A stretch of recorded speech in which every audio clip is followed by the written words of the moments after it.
Well, good morning, everybody. My name is Dr. Younger, first name Tina, and can you guys hear me now? Yes. Okay. I'm really honored to be here. I'm going to be talking to you guys about spirituality and healthcare. And really quickly, can I have a show of hands? How many of you are actually in healthcare? Okay, good. So that'll be nice because you'll be leading when we are doing some of our workshop today. So really nice to see that. All right, so the CME, just make sure if you're in healthcare and you want to get credit for this, that you do this at the end. And for everyone just to take a survey, whether you're doing it for credit or not. And then my disclosures, I don't have any financial conflicts of interest, but I do want to say thank you to Father Mike Massard. He's the one who invited me to do this, and the Vitalist Health Foundation, so that we could all be here for free today. And then my favorite Bible verse, which I lived by it and I still do every day, for I can do everything through Christ who gives me strength. It's really out of his strength that I can continue with whatever it is that he has for me. And obviously today it's doing this. Okay, so our objectives today, I wanted to explore spirituality in healthcare and the physician-patient relationship. But that could be the nursing patient relationship, the occupational therapist, the physical therapist, the registered dietitian, the person who checks them in. It's all of us. But I'm speaking from my part that I'm sharing with you. But you'll see that it really can be used for any person who works with another person in the healthcare setting. I wanted to introduce some tools on practice taking spiritual history. I wanted to actually share a story with you today, learning through a journey that I went through. And I chose to do the story second because once I do it, I don't think I can go back. So I just don't know that I'll be able to get through it without some tears. So I just need to save it till the second half. And then just advocacy for spiritual care. So this is just starting like in the beginning, like we are all human, and in healthcare, sometimes I think we forget that. And so I was reading this book by Howard Spear and Dr. Havitz, and it said we need to talk more with philosophers to remember that computer getting email. I apologize. Men and women are more than the bodies we repair. That clergy reminds physicians that men and women are to be tuned up.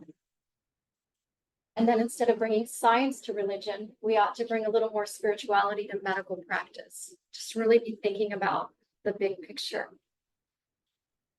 So when I was preparing for this, I started thinking about what does it mean to be spiritual quality. And to me, it was the first part, my relationship with God and or religion. That's not synonymous for many. And for others, it's the essence of who they are. I think that also is true. And so I found this by Ellison. Actually, my husband helped me find it because I read it first, put it on the slide and forgot to quote it. But this I thought was really wonderful. And this is universal. It's unique. I think it involves everyone, including those who do not believe in God or higher being. It's search for meaning and purpose in life. It's the spirit which synthesizes the total personality and provides some sense of energizing direction and order. It does not exist in isolation from our psyche, mental. Soma means your body. It affects and is affected by our physical state, feelings, thoughts, and relationships. So this is all of us, regardless of what people profess in faith, whether they're Muslim, Hindu, Christian. I'm Christian, by the way. I hope that you could see that with my Bible verse, but it really could be any faith. Spirituality and the physician. I joined Creighton in 2020, and I learned a lot from being in a Catholic institution for healthcare and for education. And they have this cura personalis. It's what they live by. It's their mission. And it means to care for the whole person. And it means to care for all aspects of someone, physical, mental, and the spiritual needs of people, not just ignoring how someone might feel about something or how they view the world. So it's the bio, social, physical, and spiritual model of care. a quote by Christina Pilchowski. She is a founder of George Washington Institute for Spirituality and Healthcare. And she has had her life's work trying to train people how to not ignore spirituality and actually embrace it and use this to, help with suffering. So she says, by understanding what gives a person or a patient meaning, purpose, and hope, providers can play a critical role in relieving suffering for people and their families in their care. So this I am. And physicians must not only listen to the story, but also what our patients believe. If they don't believe what I believe, or they have some other focus or frame of reference, I might need to know about that so that we can go on this journey together. So especially when we have such crises in our life, things go wrong. Not everything is a wellness visit, although that is also a time to ask. So when someone's facing sickness and debility or end of life, when they have health challenges, it's just helpful to ask about this. And it has been shown that people have better outcomes if we include this in their care, and that's all the literature. I have to put 10 pages of places to say that. So this is just a summary. Why does it matter? Patients who have spiritual support are more likely to be less anxious or depressed. I seriously did not know what Father Dolan was going to talk about when I was putting this together, but have positive coping skills and a positive outlook, have improved ability to follow a treatment plan, and have improved quality of life scores. And all of those things are good things. And they have other outcomes that would translate to, if you could follow a treatment plan, you would do better sometimes, depending on what it is. So, Care Network of Wisconsin, and I thought it was important to say up front, it's just some kind of rules for the road that we might consider. I mean, obviously your relationship with others and your patients, and your friends and families, you will be able to read the room, but just some rules for the road. And so I wanted to include them. So one is to consider spirituality as potentially important in every patient's life, just a part of their well-being. Two, to address it at new visits, and follow up if it's appropriate, even doing it in the outpatient, which I went back to outpatient 3 years ago. I do both inpatient and outpatient medicine. And you think, can I do this in the clinic? And you actually can. I did it yesterday. So respect a patient's privacy regarding their spiritual beliefs. If they don't want to speak about it, that's okay. It's a conversation and you're just inquiring. And if the answer is no, that's no. That's okay. You move to the next thing. Be aware of your own beliefs, not pushing your beliefs on people. You're really just trying to assess, can I help you and what are your beliefs? And then making referrals to chaplains, spiritual directors, community resources as appropriate. So really you're in a critical place in healthcare to actually have conversations about some of the deepest, scariest things in people's lives. And this would be a time to actually ask about these things. Okay, so the context. When would we do these conversations? In primary care, it might be, what is your emotional support system, or what kind of support systems do you have?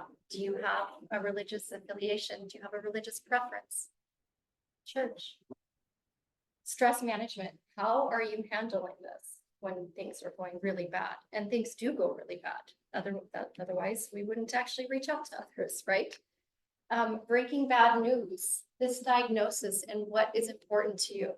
Like you have terminal cancer, stage 4, and it is all over. What's important to you now? And then end of life, mortality, and your thoughts about God. What happens when I die? Things, existential questions that you may have not even thought about before, but you're thinking about now. This is a time where we might take a spiritual history when it just seems appropriate. And I'm not saying it would be appropriate at every conversation that you have.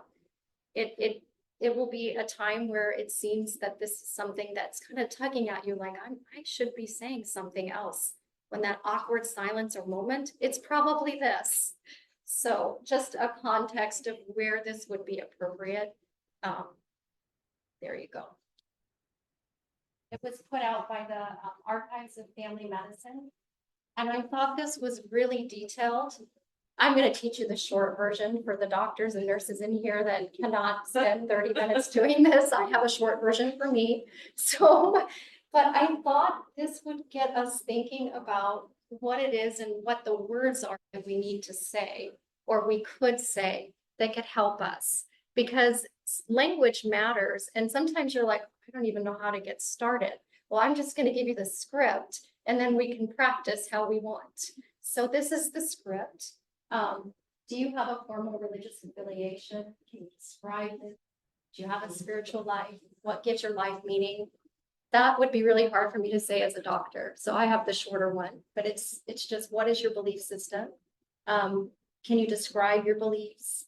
What in life do you feel gratitude for, even when you're seriously ill or in pain? How do you find comfort? Next one, integration. Do you belong to any religious or spiritual group or community?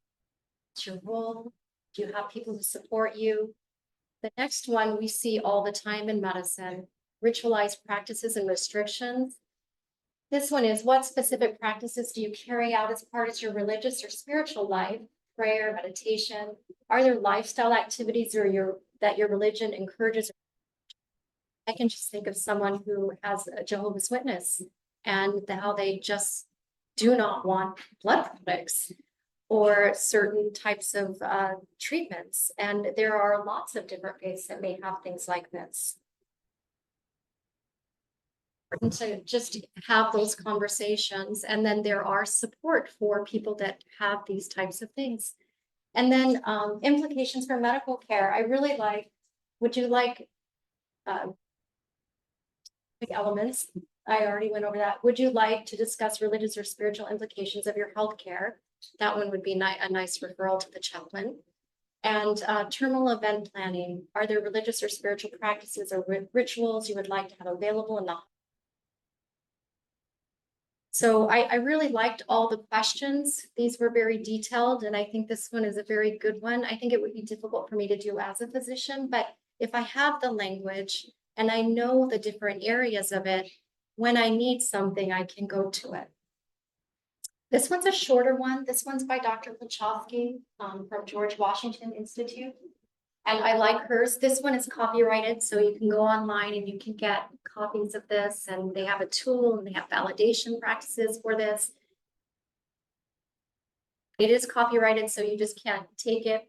I can share it because it's on the internet, but if you want to use the tool, you should help support her foundation. That's what I'm saying, because I think it's wonderful. If you look at the website, it's absolutely gorgeous. So hers is faith, importance, community, and address. And it's a shorter version of what we just went through. So the question, do you consider yourself spiritual or religious? Do you have a spiritual belief that help you cope with stress? If they say no, then ask what gives your life meaning, career, family, relationships. Some people it's in nature. Importance and influence. What influence does your faith have in your life?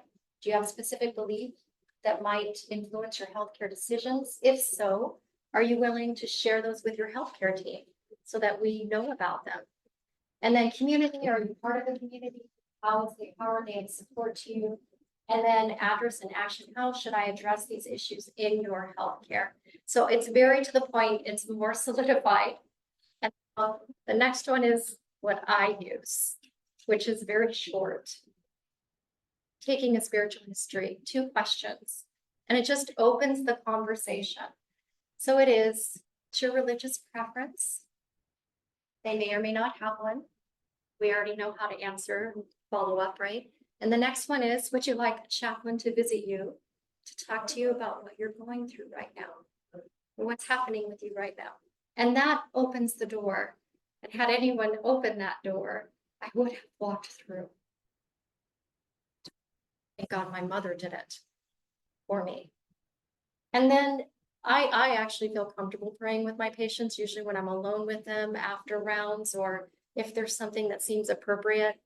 It very much is, well, if you feel comfortable, especially if you share the same faith, many of them are like, oh, yes, I do. And please do pray for me. The moment I open the door, they're like, will you pray for me? I'm like, absolutely. So that would be an opportunity to do that. And would you like me to pray for you with family friend? And what would you like me to pray for? So that it really is what they are hoping to have prayer for. My bottom line is a spiritual tool is a guide. It's really not a checklist. You don't have to hit everything on the checklist. You really just have to open the conversation, be open to seeing that person in a way that we're meeting a need that I was not always meeting before. I can think of lots of examples where I really missed the opportunity, but I'm thankful that I'm not missing it as often. So this is what we're going to do in a few minutes. So remember these prompts. What is your religious preference? And basically, what are you doing? You're inquiring about spirituality. It's very non-threatening, right? You could ask anybody, what's your favorite color? What's your religious preference? Most people would be able to say something. And then, would you like a chaplain to come visit you? Or whatever resource you may have. It could be psychologists to meet with them. It could be a social worker. And would you like me to pray for you? That is optional. That, I'm not saying people need to pray with their patients. I personally do when it's appropriate, but that might naturally come out of opening that door. Just want to warn you, because people want you to ask them. And I am so surprised. Not a single person I've asked has said, no, please don't. They're waiting for someone to say something. So I'm just warning you, you're probably going to have people ask you to pray for them if they know that you are willing to see them in that way. So Father Mike was going to role play with me, and I don't see. Can I ask another physician in the room to role play with me? You know what? I'm forgetting your name back there, but come up here and you can role play with me, please. I know you're a physician. All right, we're both going to sit, and can you give me these two chairs? Sure. I'm going to sit up here. All right. I'm glad you're a physician, Skip. All right. So You are, you're a good example. Yeah, there we go. All right, and so we need two chairs, and we're just gonna sit. Sorry. We're gonna sit. You sit Oh, there, I'm okay. gonna sit here. Okay, I'm just gonna role play for you, just so you guys can see how this can just be a regular conversation. And then I'm gonna give you guys scenarios, so you don't have to share anything about yourselves if you don't want to. That way it will be easier. Okay, all right. So, I am. Sure, I'm Skip. You can tell me. If you just hold it like this. Okay.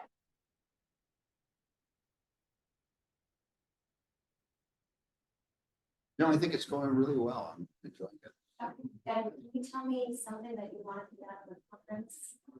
Tell you something that That you wanted to get out of the conference. Oh, you know, things that you wanted to get out of the conference. yeah, I want to get, I mean, I kind of do what you're doing.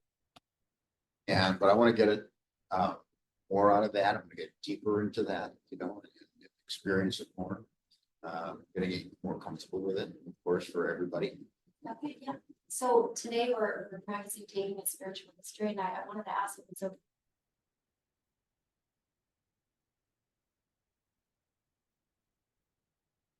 Yeah. So, that It's more going through with some of my patients. I've had a lot of people recently calling me, doing some telemedicine calls, and it's been more things that haven't been in my previous specialty, but more of their personal lives, more of addiction issues. I serve on the board of Recovery Cafe as well, and so I see a lot of people who are suffering from addiction. And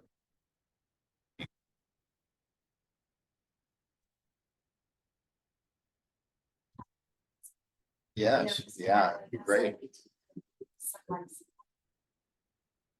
Deacons that are there now, it'd be great to have a chaplain, come more frequently. would be wonderful. Well, let's talk more about that. Yeah. Just did it. I just want you guys to know that it's not that hard, and I just kind of wrapped it into.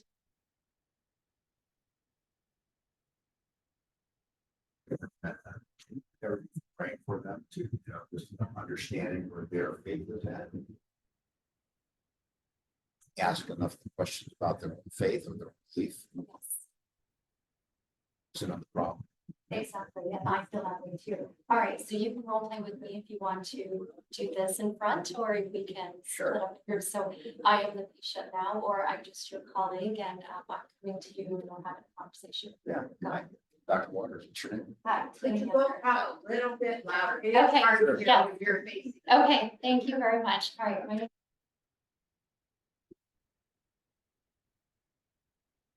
Are you? And what would cause you to be anxious? I see a lot of smiling faces. I wouldn't be anxious if I were you. Yeah.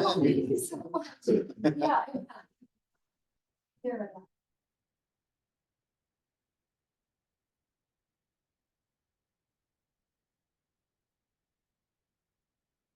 Christian takes a lot, doesn't it? Prayed about it today, or do you have a faith that you like to, share?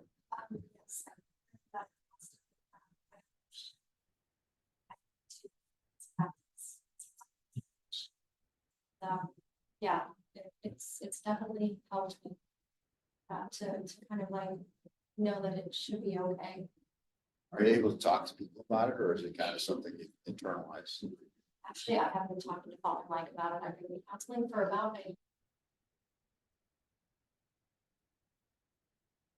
It's been quite a bit, just. I don't know that I would have made it here without having. That's great. Does he pray with you? Yes, Isn't that Yes. important? yes, Yeah. yes. Would you like more people to pray for you? Have a great week. Okay, all right, you guys are all praying after I should have warned you that you might have to pray today. So, okay, I think this is good. So does that feel a little bit different than what you've done before? It's similar.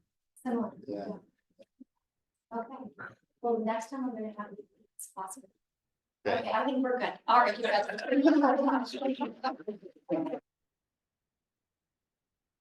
Mike, he got out of that.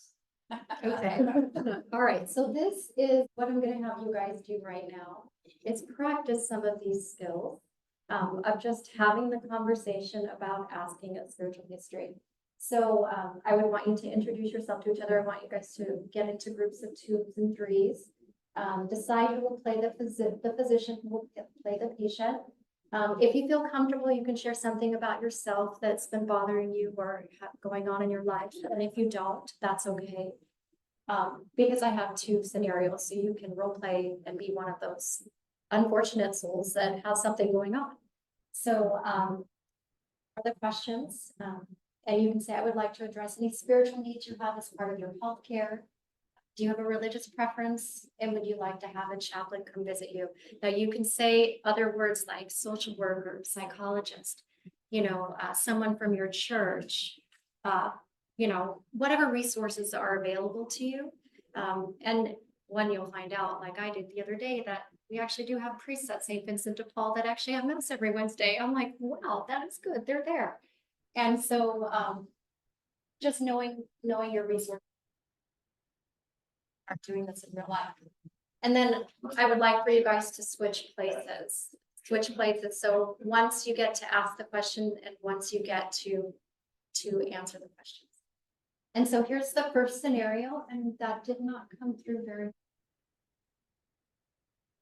Gentleman lying in bed, and you're the physician here, and the patient was admitted with a headache and difficulty walking, and he's just had brain surgery to remove some of the tumor, and this is very poor.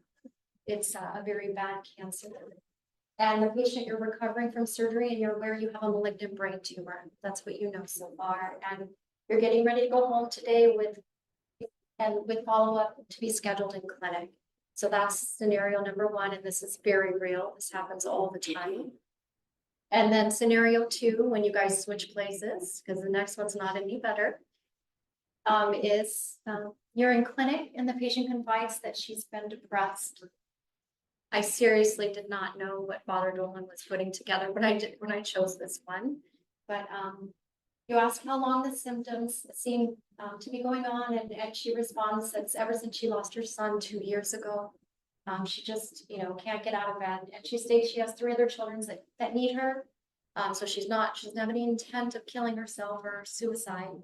We don't need an emergency situation.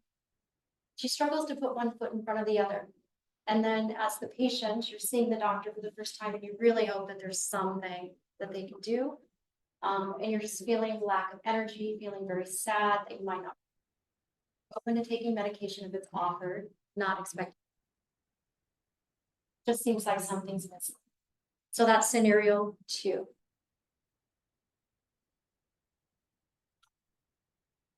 Okay, so this next part is very personal.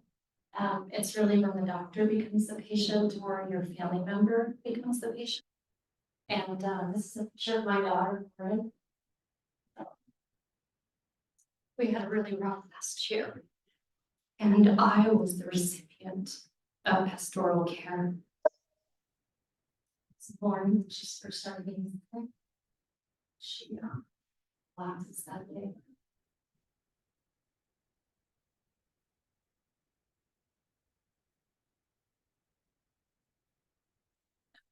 I'll let you read it.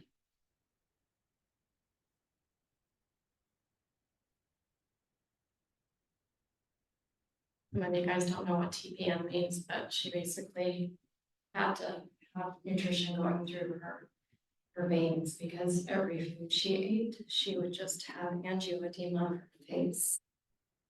Just couldn't eat, so that was the only way she survived for almost a year. So then she went on chemotherapy to treat that problem, and we ended up with more. So she continues to get thicker till August 25th last year. She had bowel perforation. I think it really started because the beginning of last August, she had bilateral optic neuritis. She woke up and actually couldn't see. Took her to the neuro-ophthalmologist, and he's like, she has optic neuritis, so we do the MRI, to see if she has sclerosis. She doesn't. She doesn't have the antibodies. She doesn't exhibit to her autoimmune disease. She goes on high dose steroids for 5 days, and 2 weeks later, she hadn't pooped in a couple of weeks. She just couldn't go to the bathroom. She got so constant. She had a bowel perforation, and that was the beginning. Almost the end. So this was 6 months later.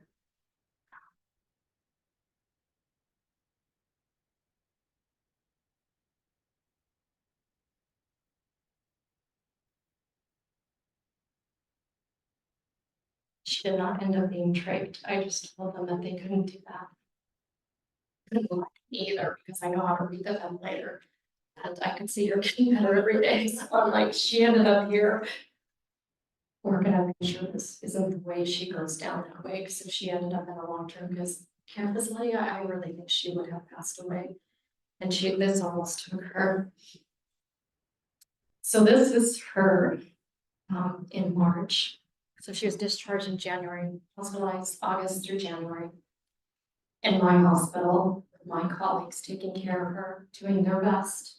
Hospitals are places, and even to your best abilities, just happen.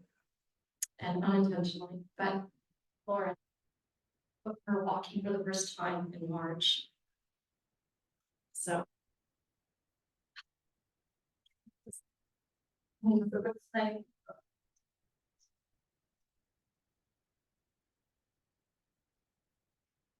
she was a politician.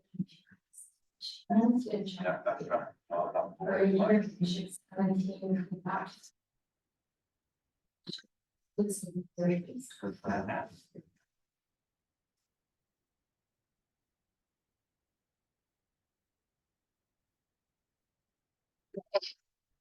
be able to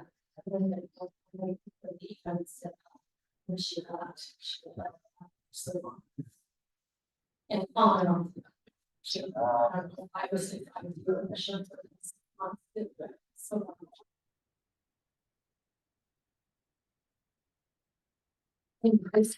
She's walking around without a walker now, so that's good. This is her, with Travis, who never left her, it was God's grace. They're engaged, just had her wedding date for next year. And anyway, so that was a long. Yeah. moment. Can we pray over you, your daughter? Oh, sure, I'll take it. Everybody here is a great person of faith.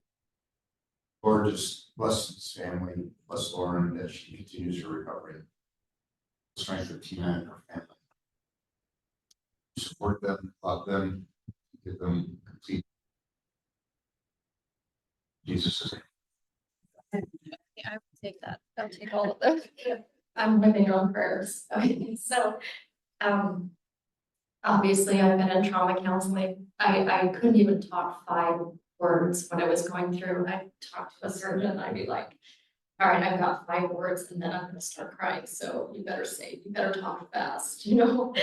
So anyways, I wanted to talk about spiritual care and what it means on the other side of that door that you guys are opening.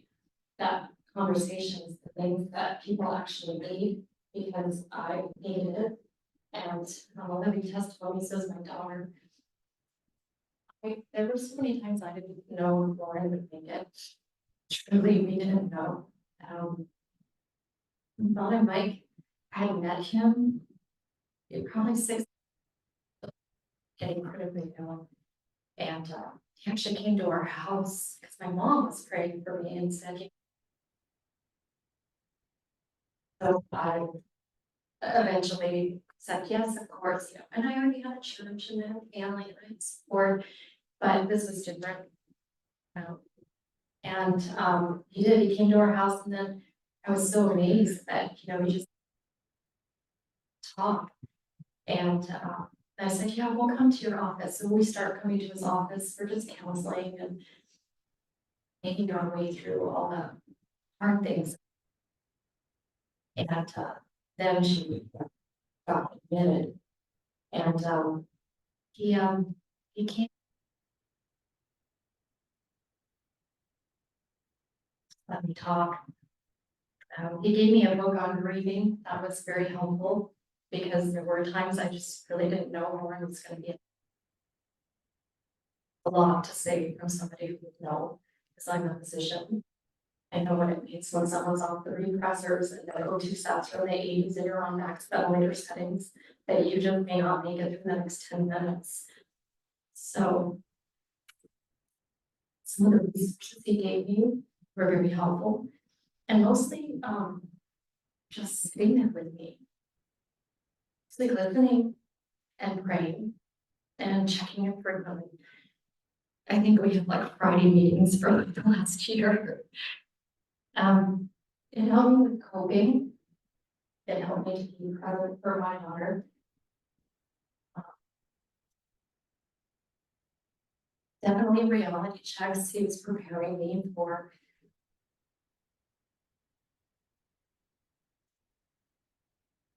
trust God. Whatever.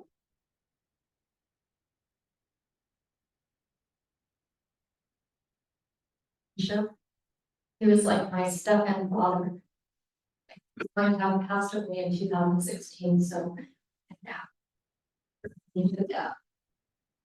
And I think he helped a lot with my healing, even though I'm crying a little bit right now. I think it's a good. It's really hard. It's not for me, even though I was the patient. I was going through this with her. And once my daughter was going through so much, she was also delirious most of it. She hallucinated so much during the hospitalization from some of the antibiotics. Caused really bad hallucinations. The most important thing I think was just having somebody there for me. The prayers sustained me. The book on grief, very short little book, like 100 pages, and it taught me what I was feeling was figure out what to do with all those emotions that I had. Busy on the staff. That still happened. And just to trust in God and to know that He is sovereign. And that's what I learned. Excuse me, could you tell? I will get it for everyone. I have it. I forgot the name of it, but Father Mike has it. I know we will get it from. He gave it to me. I thank you for. He might have, I might have glossed over that. I just read the whole thing though. So learning from this, what would I do differently? Because I am a teacher, I've taught in medical education for greater than 20. Done tons of things. And I thought I would just at least teach people how to take a spiritual history so that patients learn that they could open and then someone else will, even if it's not that. Just gonna make sure I spoke up for them because we are the people that are coming to see them. Then this is just learning their story. Along the way, there were so many nurses, physicians, respiratory therapists, registered dietitians, surgeons. Surgeons are physicians as well. They just have them in different categories sometimes in my mind, but anyways, because I'm internal medicine, pediatrics and surgeons are different. Yes. Anyways, they shared stories that were just absolutely life-changing for them. And you wouldn't have even known it. And I think it's because it happened in my own hospital and they saw me at the side of water. They saw me praying with Father Mike. Oh my gosh, I think he became a little bit in our hospital because some people are like, who's that man that's coming to visit you? And I'm like, he can do counseling for you too. So anyways, this led me to all of you, if you wanted to share something. Have you a vision who you've actually seen suffering and you thought about talking about or at least heard some of these questions before?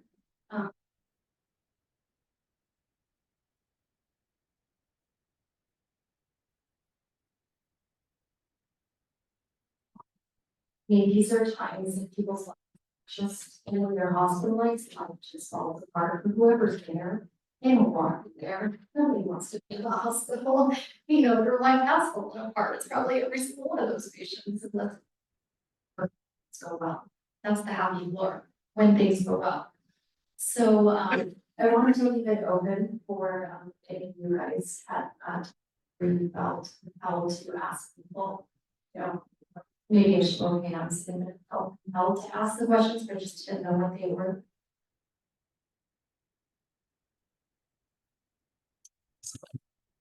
And then this one is for me to just say that I know it is a lot to share, but it was so amazing. So many of the nurses and doctors who surrounded me, who were bold and caring enough to share what had happened to them. I had a charge nurse who had told me about her daughter and the horrible things that were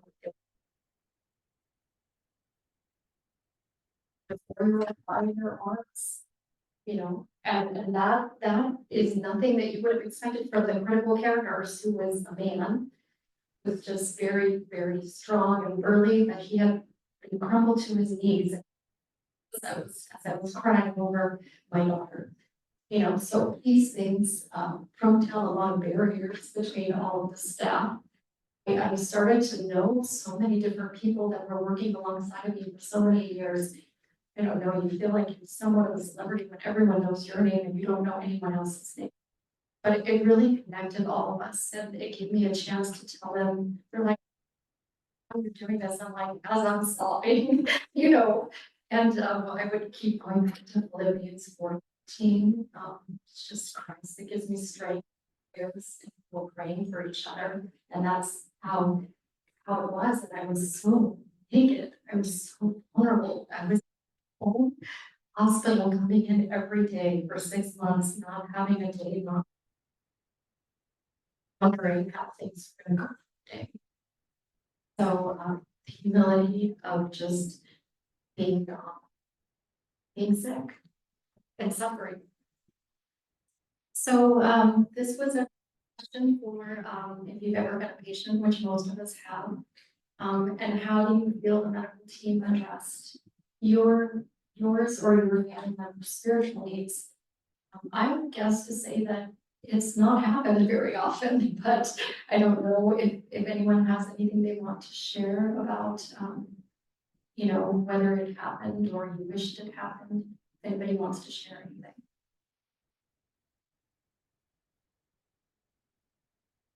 I'm just grateful that, I had a doctor, I think, Simon, and he would always pray with me before and after the procedures. You know, even though he got in a lot of trouble, because somebody reported him, but it's so comforting to know that your doctor's a godly man. That's comforting. So Right. I'm pretty comfortable with that. Yeah, that's good. Thank you very much for sharing that. Anyone else want to share? Sure. Sorry. My husband had a heart attack. I remember he called to come to the hospital. He said, "Do you want to meet me in the hospital?" I was on my way to work and I was like, "Why would I meet you there?" And then I thought, well, I'm gonna be there. So he was having a massive heart attack. He was going to a cath lab for the new transfers to the telemetry unit post cath. He did have some complications, but there was a nurse. She was in charge. And it wasn't that she implicitly asked him or questions about our faith or spirituality. But she stayed with my husband and started to go back. And literally, she stayed with him, held his hand, walked us to the cath lab again, and go back to the cath lab. And I just remember she was so present, and I felt her love. I've never met this woman. Felt her love and her faith and her spirituality. And just in those moments, because she didn't have to do that. Charge nurse, she didn't have to stay with us the entire time. Sure, he was okay and I was okay. But that to me was very much someone who was addressing the spiritual nature, and she didn't even have to ask a question. Sense. So there are so many ways that we can pursue spirituality, even if that question doesn't have an opportunity.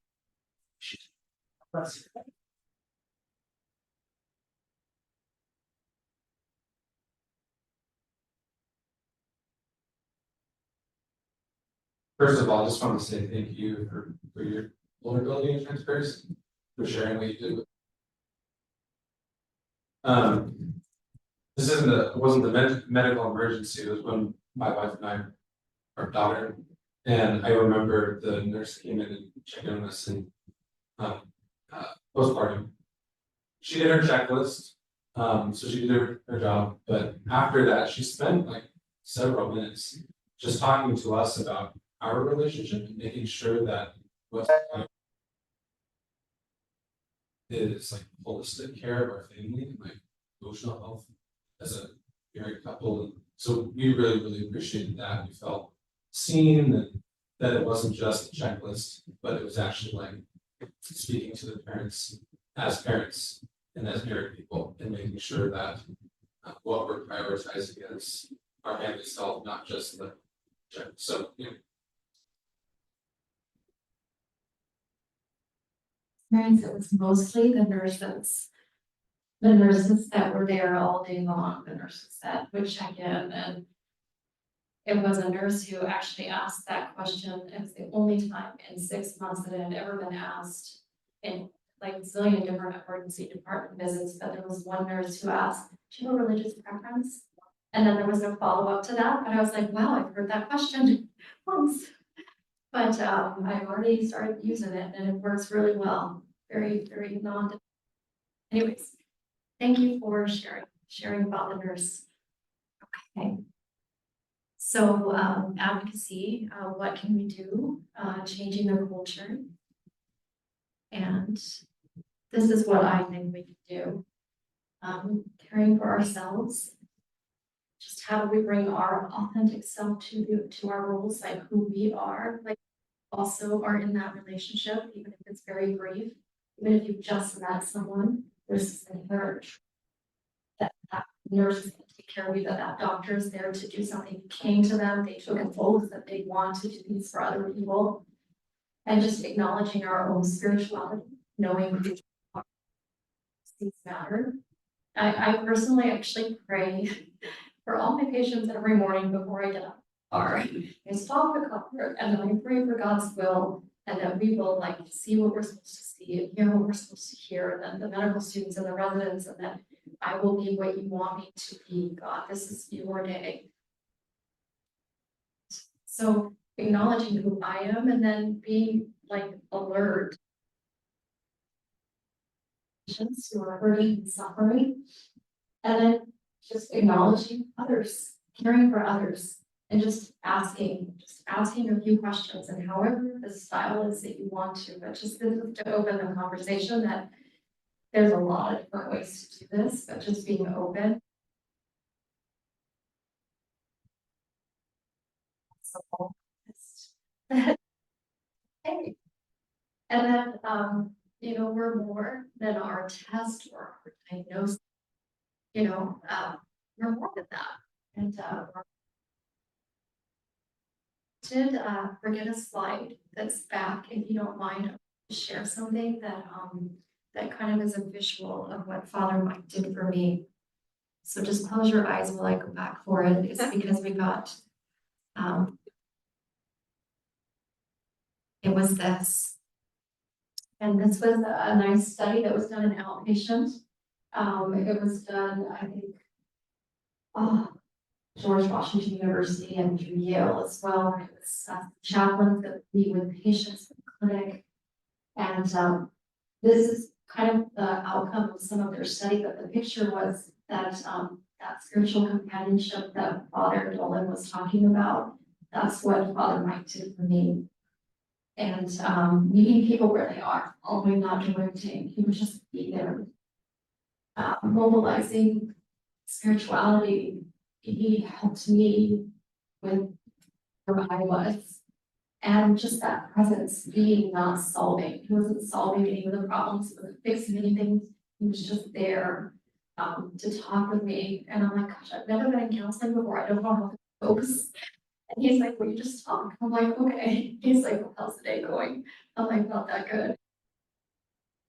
Just that is really what chaplains do. And it was my first whirlwind through really needing the care, and I still need it, obviously. But it's what they do, and this was kind of like a breakdown of the study. And it wasn't very many people, it was like only 7 people, but they felt respected.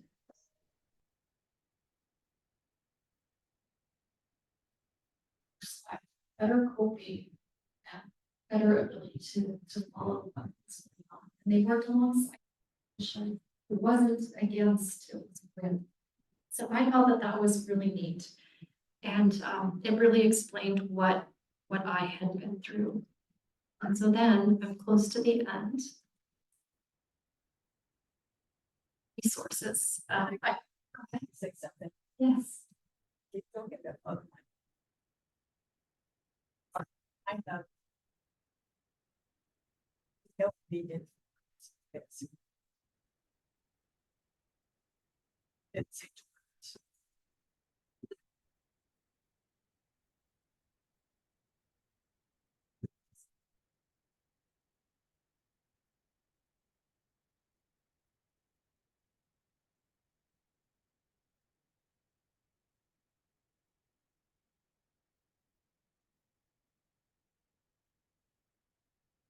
like that.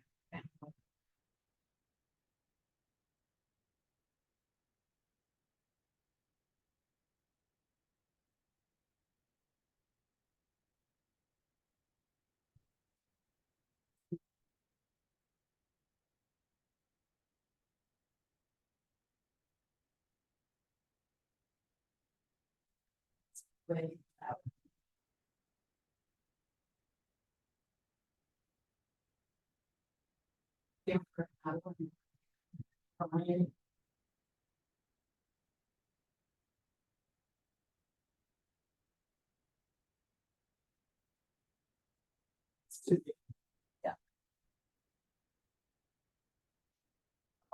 Help. So,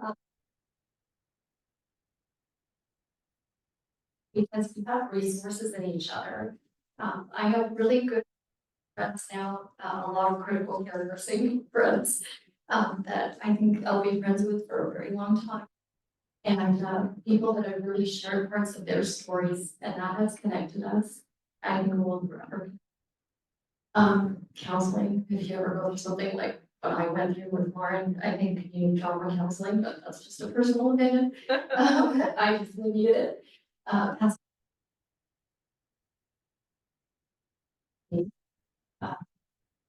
the hospital chaplain service, they're available in most hospitals. Uh, Training on spiritual care, if you want to do more, this is a nice place for that. My workshops, they do so much more than what I'm doing. It's just a really nice resource. And then even palliative care training, because that is where, care training for all of our partners who are doctors. In your own mortality.